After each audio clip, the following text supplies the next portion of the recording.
प्यार से बोलना। साथ संगत जी, ये जिसके घट निरंकार बजाए जग नहीं झूठा कर सकता। अब बात आई झूठ की और सच की। झूठ क्या है और सच क्या है? अब साथ संगत, झूठ तो है संसार जो मिथ्या है, और सच है निरंकार जिसने कभी मिटना नहीं। अब आइए बात साथ संगत महात्माओं की। हमें भी संत की पहचानने के संत है क्या? क्योंकि जब एक संत और एक बसंत दोनों को एक समान माना गया, जब बसंत आता है तो हमारी प्रकृति सुधरती है, और जब संत आता है जीवन में हमारी संस्कृति सुधरती है। और ये जो संत है ना, अगर ये झूठ भी बोल दे तो वो भी सच होता है, क्योंकि ये सच से जुड़ा हुआ है। अब साथ संगत एक बार की बात है कि एक महात्मा था, उनका नाम था हरिया भगत। अब हरिया भगत जी इतने अच्छे भगत साथ संगत, घर में खाने के लिए रोटी नहीं, बच्चे भूखे मर रहे हैं, खुद भूखे मर रहे हैं, लेकिन फिर भी उनके जीवन में क्या था? शुक्र। वो भक्ति करते थे। अब उनके समय की बात है कि एक उनके एक इलाके में, एक गांव में एक बहन रहती थी, और वो जो बहन थी वो साथ संगत इतनी अच्छी एक औरत बोल सकते हैं साथ संगत, जो भी उनके घर में आता था वो सब संत महात्माओं की बड़ी सेवा करती थी। कोई भी उनके घर में आ जाए तो उनके घर से भूखा नहीं जा सकता था, ऐसी परहित की भावना उनके मन में। अब क्या हुआ साथ संगत की, एक दिन नारद जी आए और उनका चक्कर लगा साथ संगत वहां से। और चक्कर लगने के बाद में वो देखता है उस घर में कि ये बहन तो बड़ी सेवा कर रही है, क्यों ना इनसे जाकर के मिला जाए।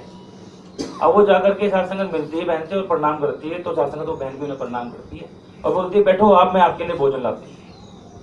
अब वो उनके लिए भोजन लेकर के आते हैं, तो थोड़ी देर के बाद में जब भोजन करने के बाद नारद जी पूछते हैं, ये बताओ आपके यहाँ पर इस घर में बच्चों की आवाज क्यों नहीं आ रही आंगन में? तो वो बहन रोने लग जाती है, कह रही है मैं कब से प्रार्थना कर रही हूँ भगवान से, लेकिन भगवान मेरी सुनी नहीं रहा।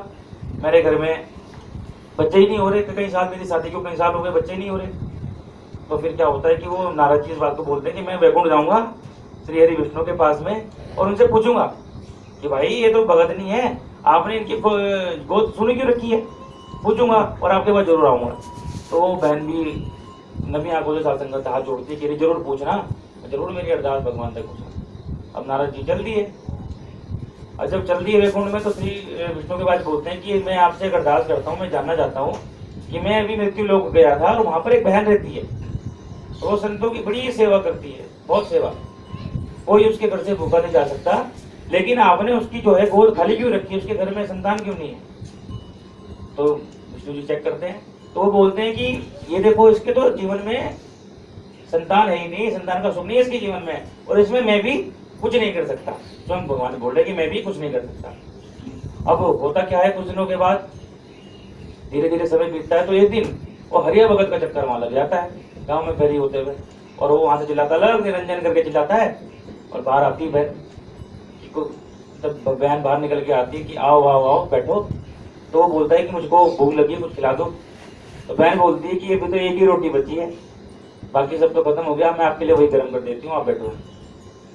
अब साथ संगत बैठ करके क्या होता है कि वो रोटी खिलाती है, तो हरिया भगत उसे खा करके शुक्र करता है, और उन बहन को बोलता है कि बहन यहाँ पर इस घर में आंगन में बच्चों की जो है आवाज नहीं आ रही बिल्कुल भी, ऐसा क्यों?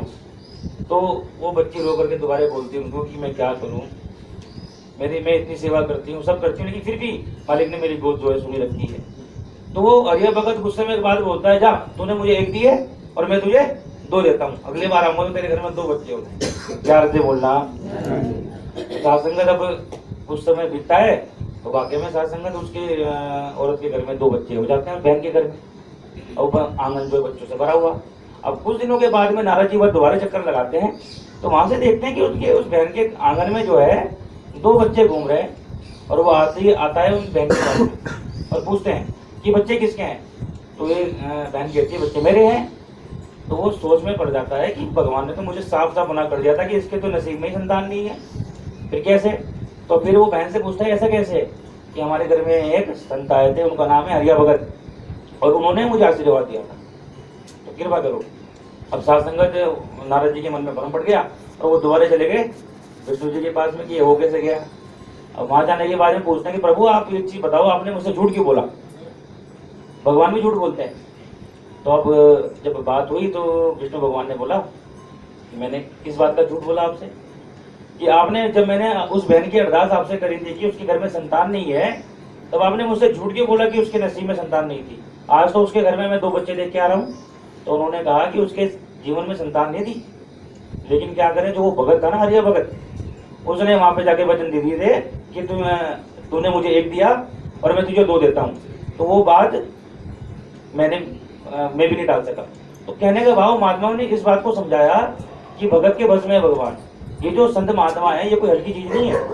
कोई भी चीज आपके नसीब में हो या ना हो, लेकिन गुरु दे सकता है, और वो संत के द्वारा दे सकता है। अभी घर में साथ संगत कोई भी दिक्कत परेशानी चल रही हो किसी की, तो गुरु तो यही बात को बताता है कि आप जो है 4 महात्माओं को घर पे बुलाओ, उनको लंगर करवाओ और उनके सामने अरदास रखो, कृपा करो साथ संगत। और हो सके तो अपने अगल बगल के महात्माओं को ही बुलाओ, सबसे प्यार करो, नम्रता रखो, क्योंकि गुरु ने बात बताई कि सब में ही समान रूप से निरंकार है, सब में ही ज्ञान। कृपा करो साथ संगत, क्योंकि हम भी कहीं ना कहीं चमड़ों में साथ संगत फंस जाते हैं कि ये महात्मा, वो महात्मा। सबके लिए गुरु ने एक जितना हाथ दिखाया कि ये देखिए परमात्मा है, और सबके अंदर वही आत्मा है।